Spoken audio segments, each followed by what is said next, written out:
Boa noite, doutora Gabriela, como vai? Tudo bem? Boa noite, tudo ótimo, excelência, com o senhor. Tudo bem, né? Nós estamos bem descansados.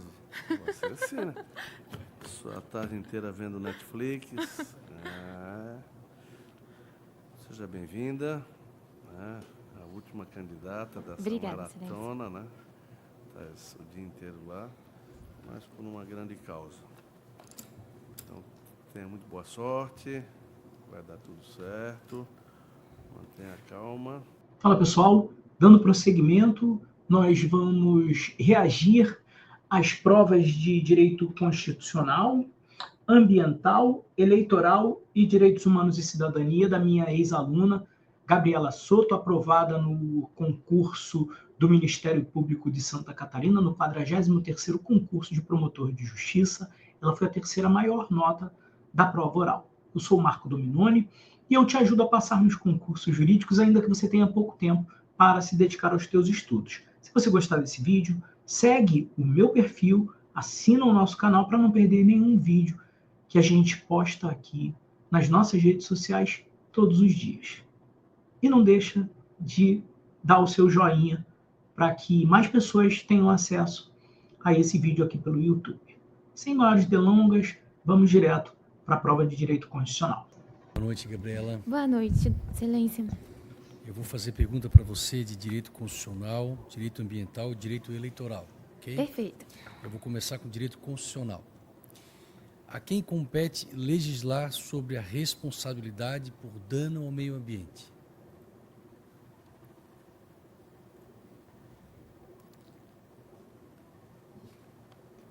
Excelência, com relação à competência em matéria ambiental, há uma competência comum relacionada à proteção do meio ambiente e há uma competência concorrente relacionada à possibilidade de legislar sobre matéria ambiental. Pessoal, todas as vezes que vocês forem demandados para falar sobre a competência em matéria ambiental, façam essa abordagem. Inicialmente a competência material e depois a competência para legislar. Beleza? Essa é uma alternativa maravilhosa de você fazer uma resposta absolutamente completa. Gabi, mais uma vez, mandou muito bem nesse início de resposta. Nesse sentido, deve a União elaborar normas de cunho geral, bem como o Estado deve elaborar normas de interesse regional. Com relação aos municípios, embora não haja previsão expressa no artigo que trata da competência concorrente, há o entendimento do Supremo Tribunal Federal de que a previsão do artigo 30 autorizaria também ao município legislar sobre questão de responsabilidade de matéria ambiental. Com relação à responsabilidade em si, a lei federal prevê que a responsabilidade é objetiva. Então, nesse sentido, me parece que a legislação estadual ou municipal que torne a responsabilidade civil subjetiva reduziria o âmbito de proteção do meio ambiente. Nesse sentido, não seria admitida. No entanto, com relação à responsabilidade administrativa, que é, como regra, subjetiva, seria possível que tanto a legislação estadual como a legislação municipal trouxesse particularidades acerca dessa responsabilidade. Menciono ainda que, com relação à responsabilidade penal, aí sim se trata de matéria privativa da União em razão do princípio da legalidade. Então, ainda que se trate de matéria ambiental, a tipificação de crimes ambientais compete apenas à União.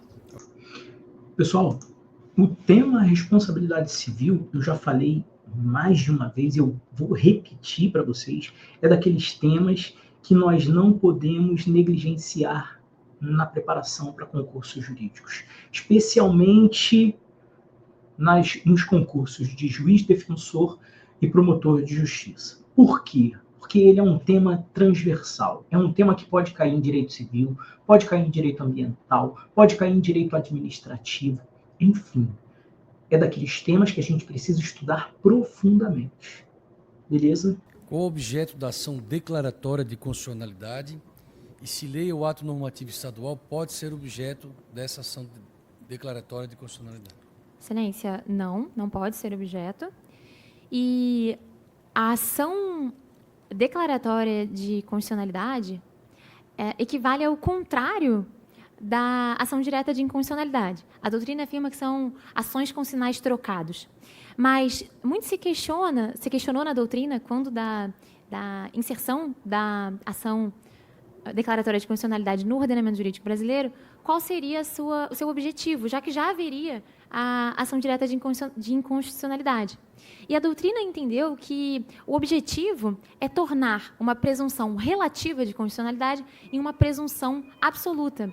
Prevenir conflitos. Então, o objetivo é a redução da litigiosidade e a obtenção de uma presunção favorável à norma que impeça a declaração em processos de natureza subjetiva, no âmbito dos juízes e tribunais, que impeça, então, decisões que declarem a inconstitucionalidade. Então, justamente para autorizar que essa norma tenha uma presunção absoluta.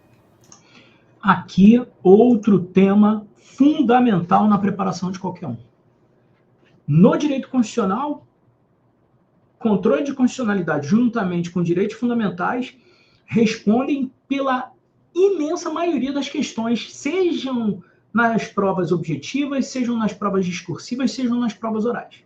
Então, não tem acordo. Controle de constitucionalidade é estudo exauriente, é estudo profundo. Tem que saber tudo de controle. Seja você um concurseiro das procuradorias, do Ministério Público, da magistratura ou de delegado de polícia. Vou fazer uma pergunta sobre LGPD. Perfeito.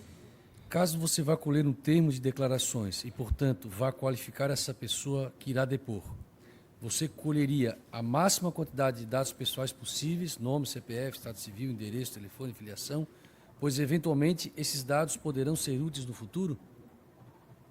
Não, Excelência, pelo contrário. A coleta de dados pessoais deve se dar da maneira mais restrita possível, de modo que só aqueles dados que sejam essenciais à finalidade visada devem ser colhidos. Nesse sentido, inclusive, há o entendimento de que a obtenção de dados desnecessários, quando for exigida, é, inclusive, contrária à previsão da Lei Geral de Proteção de Dados. Isso porque o dado pessoal, para além de uma espécie que estaria dentro da dignidade humana, foi alçado a um direito constitucional autônomo pela Constituição. Então, justamente em razão disso, não há como se realizar a coleta de dados pessoais para além do que sejam necessários. E ainda assim, feita a coleta de dados pessoais, acaso seja dada finalidade diversa daquela que foi explicitada à pessoa natural que os forneceu, é cabível, inclusive, o pedido de retificação, exclusão e até mesmo notificação para a ciência de quais dados foram colhidos e qual finalidade foi atribuída. Muito bem. Pessoal, a LGPD tem caído com uma frequência bem grande, ok? Não deixem de estudar essa legislação. Direito ambiental. Quais são os principais efeitos do tombamento de um bem cultural material no que se refere ao próprio bem tombado? Excelência, o tombamento é uma modalidade de intervenção do Estado na propriedade, denominada branda, e é também um instrumento de proteção e tutela do patrimônio cultural e também urbanístico, previsto, inclusive, no Estatuto da Cidade. Então, pessoal, o tombamento é um instituto que nós estudamos normalmente no direito administrativo. E aí o examinador pergunta aqui no direito ambiental. Por óbvio que você pode lançar mão, assim como fez a Gabi, de todos aqueles conhecimentos adquiridos quando a gente estuda o tombamento no direito administrativo. Intervenção branda na propriedade, quer dizer, um instituto eminentemente do direito administrativo. Aliás, o direito ambiental, ele tem laços muito estreitos com o direito administrativo. Então, a toda evidência, você pode lançar mão, nas questões de ambiental, daqueles conteúdos que a gente aprende normalmente no direito administrativo. A questão relacionada aos efeitos do tombamento está relacionada à existência de restrições que são impostas ao bem, no que diz respeito à necessidade de manutenção desse bem no estado arquitetônico em que era considerado. Então, a inscrição em um dos livros do tombo atrai essa necessidade de manutenção e reparação. Nesse sentido, é importante mencionar que, acaso o particular, que seja o proprietário do bem tombado, não tenha recursos para financiar a sua manutenção, é possível que ele comunique ao poder público para que faça as obras consideradas urgentes. A atuação do Ministério Público nessa seara se faz especialmente relevante não só podendo requerer o tombamento dos bens que considere de patrimônio material e cultural relevantes, mas também verificando se está sendo feita a manutenção necessária para que esses bens possam ter mantidos o valor cultural que eles têm. Então, é possível que o Ministério Público, inclusive, requeira uma ação civil, a juízo uma ação civil pública, requerendo ao poder público que faça as obras necessárias à manutenção e conservação do bem. Perfeito. Fala o Instituto, dá todo o delineamento do Instituto, a natureza jurídica do Instituto, né, que é uma forma de intervenção branda na propriedade, traz todos os contornos e o que faz? A atuação do Ministério Público. Perfeito. É exatamente isso que vocês vão precisar desenvolver ao longo do estudo de vocês. Quando eu estou na mentoria, eu falo para os meus mentorados para que eles coloquem os óculos do cargo deles. A todo momento em que vocês estiverem estudando, falem. Eu, na condição de defensor, faria isso assim, assim, assim, assado.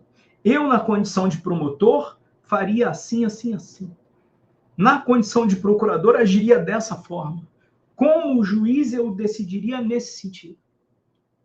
Esse tipo de respostas são as respostas completas que conseguem ganhar a integralidade da pontuação. Eu não tenho a menor dúvida disso. Existe algum delito específico tendo por objeto a proteção do bioma Mata Atlântica na Lei Federal 9.605/98? Se sim, qual é esse crime? Excelência, me recordo de que há um delito específico relacionado à utilização indevida dos recursos relacionados ao bioma Mata Atlântica, porque a lei federal prevê, com relação a esse bioma, uma previsão de estruturas primárias que estariam preservadas e também meio ambientes que estariam em recuperação, regeneração.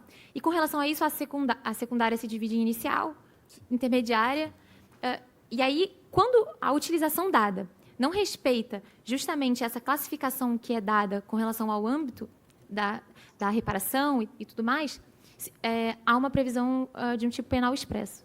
Que tu não lembra agora? Não, excelência. Tá bom, não tem problema. Vejam que ela não se recordava especificamente do crime, mas ela tentou, a todo custo, desenvolver um raciocínio para mostrar para o examinador que ela conhece aquele tipo penal. Só que ela não se recordava direito. Será que nessa questão que ela não se recordava, mas que ela tentou, com todas as forças dela, desenvolver algum tipo de raciocínio para mostrar para o examinador que ela tinha efetivo conhecimento, será que o examinador não deu pelo menos meio ponto para ela? É sobre isso. Meio aqui, meio ali. Quando vê no final, conseguiu uma pontuação mesmo nas questões que ela não sabia, mesmo nas questões que ela não se recordava especificamente da pergunta que o examinador fez. Dê oportunidade para o teu examinador te pontuar. Se você simplesmente se entrega e fala, excelência, eu não me recordo do tipo penal, é 0. Mas no caso aqui, ela pegou e tentou com todas as forças dela pegar e lembrar do que era. E aí o examinador, mas ao final, a senhora não se recorda do tipo. Eu tenho certeza absoluta que alguma pontuação ela obteve nessa pergunta. Façam isso também. Tentem, arrisquem, seja oralmente, seja discursiva. Não entrega questão em branco. Desenvolve um raciocínio. Mostra para o teu examinador que quando tu estiver numa audiência, que tu não souber alguma questão importante que esteja sendo debatida, que você vai tentar desenvolver algum raciocínio para sustentar a tua posição institucional. Beleza? Dê oportunidade ao teu examinador de te pontuar. Ok? A Lei Federal 9.605 estabelece algum requisito específico para a concessão dos benefícios da transação, artigo 76, e da suspensão constitucional do processo. Quanto aos delitos por ela previstos, desculpa, eu não fiz a entonação da pergunta, não sei se tu entendeu. Sim, okay. Com relação à lei de crimes ambientais, se haveria um requisito específico para a transação e suspensão. Há um requisito específico relacionado à necessidade de reparação integral do dano causado, com relação tanto à transação quanto à suspensão. Não, mas aí eu quero que tu me diga como que é feito na transação, o que se exige para essa reparação dos danos ambientais e como é feito na suspensão condicional do processo. Vocês podiam me dar uma diretriz com relação à particularidade da instrumentalização da reparação? Por exemplo, em crimes ambientais, a transação penal só pode ser feita se tiver uma prévia... Composição civil dos danos. E agora, e a suspensão, daí, que é diferente? Porque se você cumprir uma causa da suspensão, você pode ter extinção da punibilidade. Então tem que haver uma prova. A prova da reparação integral do dano causado. Ok. Olha só que coisa, né? A Gabi, ela tinha a resposta desde o início, só que isso não ficou claro para o examinador. E ela achou que a resposta que ela tivesse dado não era correta. Na verdade, no mérito, a resposta estava correta desde o início. Se você voltar, você vai ver que a resposta está correta. Ocorre que o examinador não ouviu da maneira como ele gostaria de ouvir. E aí, o que ela faz? Vossa Excelência poderia me dar uma diretriz? Essa é a última alternativa que nós temos numa prova oral. Você não sabe, está perdido. E aí, a gente acabou de falar, dá uma oportunidade ao teu examinador de te pontuar. Dá uma oportunidade ao teu examinador de te ajudar. A Gabi pediu diretriz. Sabe o que é diretriz? Me dá uma ajuda. Por onde eu vou? É isso. Isso é que é diretriz. Isso é que é pedido de auxílio para o teu examinador. E aí você tem que esperar duas respostas. Ou o auxílio, como esse cara deu, o examinador, porra, perfeito, falou, segue por aqui, ela se apegou ali, reajustou a forma como ela falou, e entregou o que ele queria ouvir e ganhou a pontuação. Ou então pode acontecer o que aconteceu comigo na minha prova oral da AGU. Durante a minha prova de direito administrativo da AGU, eu sabia a questão, respondi tudo o que eu sabia, inclusive eu tinha lido o parecer da AGU, parecer 51 da AGU, e um dos examinadores me perguntava, mas e o controle realizado pelo Tribunal de Contas? E aí eu declinei o que eu sabia sobre isso, que estava previsto na Constituição da República, e ele por mais duas vezes me perguntou. Quando ele me perguntou por mais duas vezes, e faltavam poucos minutos para terminar minha prova, e eu já tinha entregado tudo o que eu achava que tinha que ser entregue naquela questão, eu peguei e falei, Excelência, qual seria o ponto específico a respeito do controle exercido pelo Tribunal de Contas que eu não abordei? Ou seja, eu pedi uma diretriz a ele, só que de outra forma. Se eu já abordei tudo que eu sei, eu acho que eu já abordei todo o espelho da banca. E ele está me fazendo uma pergunta é porque eu não abordei todo o espelho da banca. Eu falei de outra forma o mesmo conteúdo e ele insistiu em me perguntar, eu vou pedir uma diretriz. Qual foi o ponto que eu não abordei especificamente em relação ao controle realizado pelo Tribunal de Contas? E aí, ao invés dele me ajudar, ele falou, doutor, aqui quem está sendo examinado é o senhor. Eu pergunto, o senhor responde. E aí, o que eu fiz? Enfiei a viola no saco, óbvio. Tomei e está tudo bem. É questão de estilo de examinador. Esse examinador não ajuda, ou não quis me ajudar. E está tudo bem, faz parte do jogo.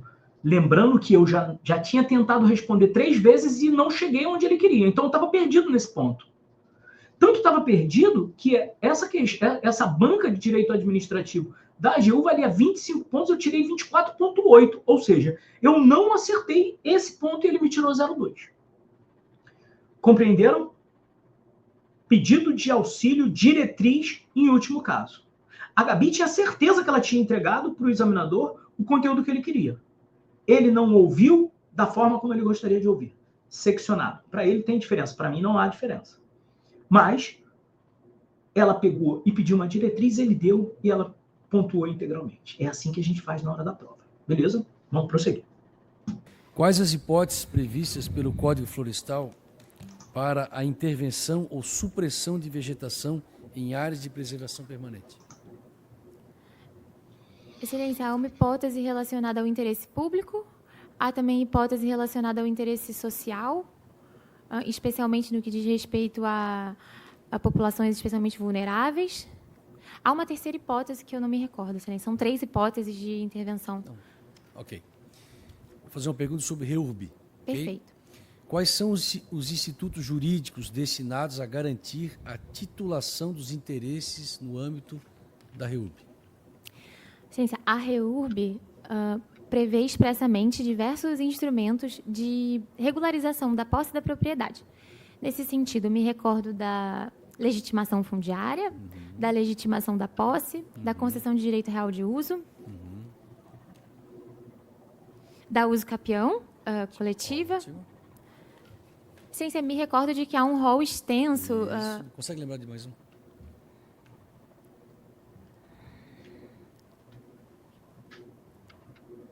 A desapropriação. Olha só, pessoal, o que acontece? Quando o examinador ele tem um rol muito extenso, ele normalmente o que ele faz?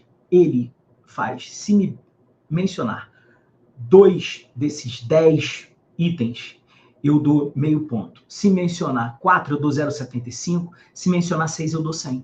Apesar de terem 10. Por isso que ele pegou e perguntou, lembra de mais algum? Ou seja, se tu me disser mais um, eu vou te dar a pontuação integral. Foi exatamente isso que aconteceu. Beleza? E tem que forçar para lembrar. Não pode entregar. Eu faço treinamento de provas orais e muitos candidatos chegam aqui e se entregam logo. Eu não me recordo, não me recordo, não me recordo. Não me recordo é quando você não teve jeito, mas você tentou se lembrar, pô. Não é para pegar e entregar os pontos logo de uma vez. Força! Força que tá aí na cachola. Força que vem. Beleza? De direito eleitoral. Quem tem legitimidade para aforamento de recurso contra expedição de diploma? Pessoal, o direito eleitoral é uma matéria desse tamaninho assim e que é muito tranquila de se gabaritar em provas de magistratura, de Ministério Público e de Defensoria. Presta atenção nisso. Ações eleitorais, que é aquele direito processual eleitoral, e os direitos políticos, inelegibilidade, condições de elegibilidade, é o que normalmente cai nos concursos jurídicos. Muito fácil de se gabaritar. Muito rápido de se estudar. Matéria estratégica para pontuar bem nesses concursos. Beleza? Excelência, o recurso contra a expedição do diploma é a possibilidade de se questionar a presença dos requisitos de inelegibilidade de fundo constitucional ou superveniente, quando não tiver sido ajuizada a ação de impugnação do registro de candidatura. Nesse sentido, a legitimidade é do candidato, do partido político, da coligação, da federação ou do Ministério Público Eleitoral. Muito bem.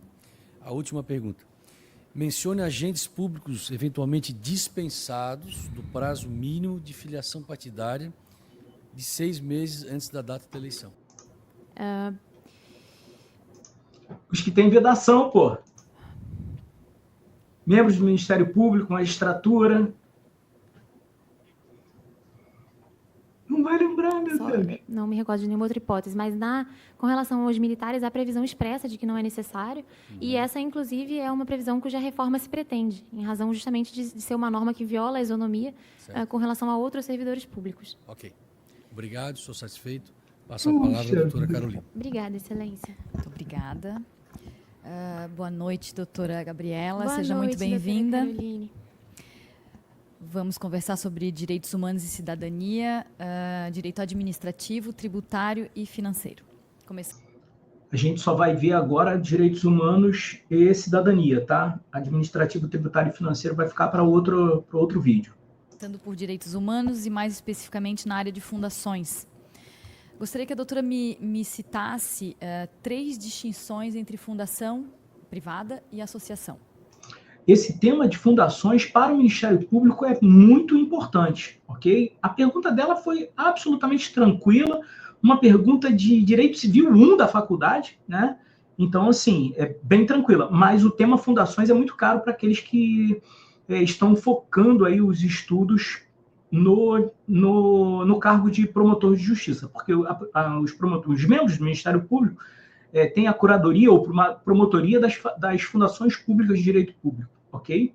Então, é fundamental que vocês façam esse estudo específico, especialmente nos aspectos de direito processual. Tranquilo? Vamos lá. Excelência, as fundações são uma destinação patrimonial para determinado fim, enquanto que a associação não é uma reunião de bens, mas uma reunião de pessoas voltada a um fim não lucrativo. Então, a fundação funciona como uma designação de uma finalidade a um patrimônio. E essa pode ser uma destinação atribuída tanto por meio de testamento, quanto por meio também de ato inter vivos. Já com relação à associação, ela é realizada e há por meio da constituição de uma pessoa, ambas são pessoas jurídicas de direito privado, mas a constituição se dá de maneira diversa, não se autoriza a associação por meio de testamento, justamente porque a finalidade é diversa. Com relação às fundações, há a previsão expressa de atuação do Ministério Público de intervenção, previsão que não há com relação às associações. Para além disso, as associações estão relacionadas à consecução de uma finalidade que não está especialmente prevista, e já as fundações estão relacionadas a um rol taxativo de finalidades previstas no Código Civil. Pessoal, a gente já falou aqui em outro corte e eu vou repetir agora. Todas as vezes que você puder fazer comparações de institutos semelhantes, façam. A examinadora perguntou distinção entre fundação e associação. É para você fazer as comparações, semelhanças e distinções. Beleza? Esse é o tipo de abordagem que é perfeita e abre as portas do 10 em qualquer prova que você vá fazer, sejam discursivas, sejam orais. Fechou? Prosseguindo. Que seria a minha pergunta seguinte: quais são as finalidades possíveis de uma fundação de direito privado de acordo com o nosso Código Civil? Algumas, não precisa de todas, porque o rol é grande. Excelência, me recordo das atividades de beneficência, há também relacionada à inovação tecnológica, há previsão também de fundação relacionada à tutela de crianças e adolescentes vulneráveis de maneira ampla. É possível também instituir fundações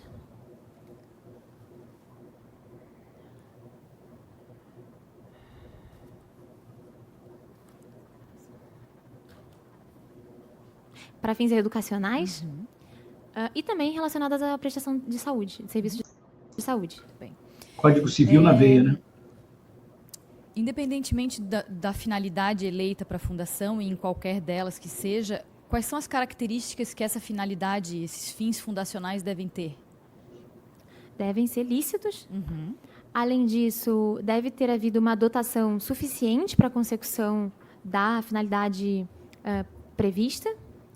E é preciso também que essa finalidade não esteja relacionada a uma atividade lucrativa.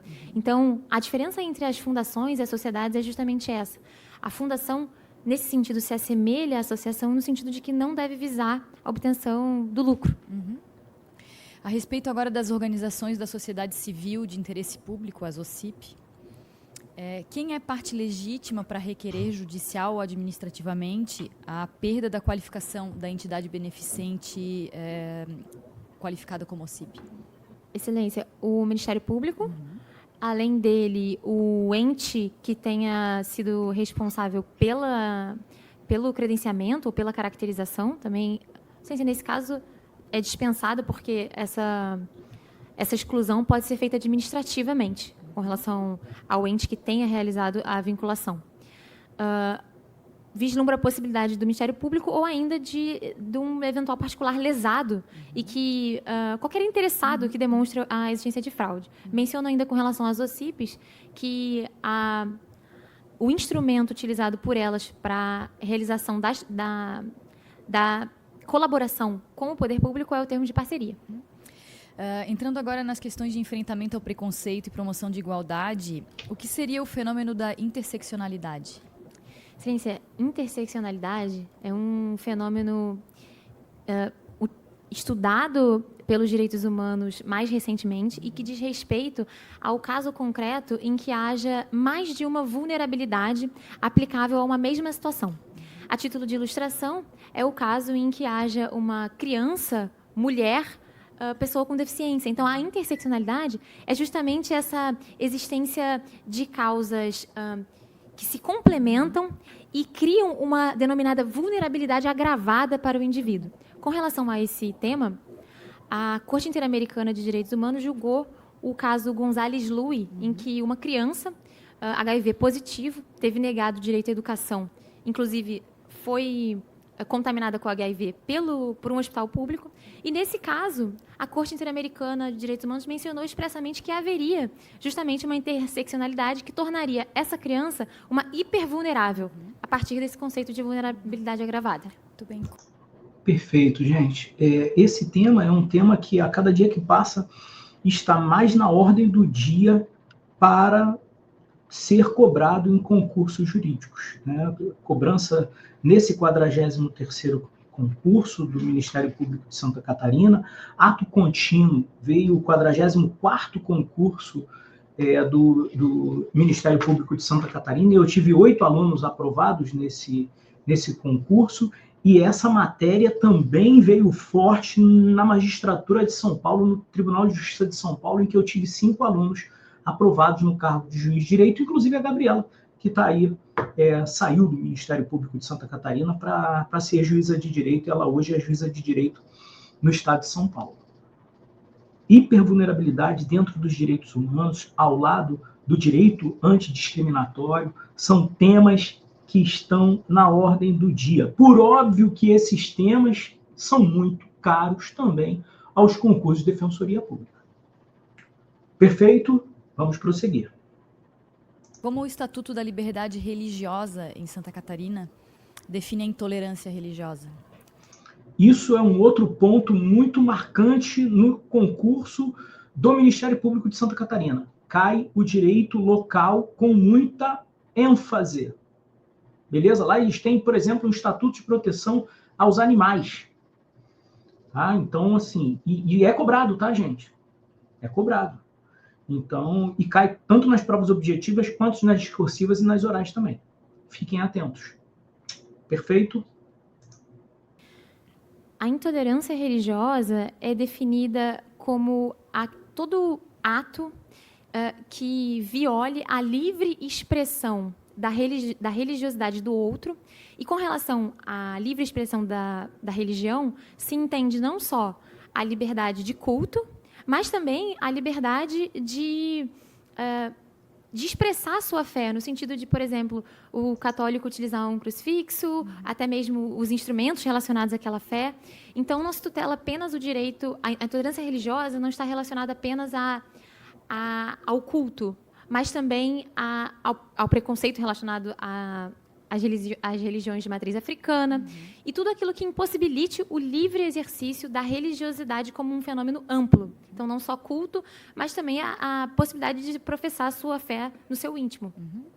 E aí, pessoal, essa foi a reação às provas de direito constitucional, ambiental, eleitoral, direitos humanos e cidadania. Se você chegou até aqui, eu tenho certeza absoluta que eu mereço o teu like, mereço aquele joinha, para que o YouTube distribua isso para o máximo de pessoas. Compartilha naquele grupo de WhatsApp que você tem preparatório para concurso, que eu tenho certeza que vai ajudar a muitas pessoas que estão estudando para os cargos de defensor, juiz, promotor, procurador ou delegado de polícia, que podem contar com a minha ajuda. Eu sou o Marco Dominoni, sou defensor público federal, e eu te ajudo a passar nesses concursos, ainda que você tenha pouco tempo para se dedicar aos seus estudos. Um grande abraço, vamos para a próxima reação às provas orais do Ministério Público de Santa Catarina. Espero vocês no próximo vídeo. Um abraço.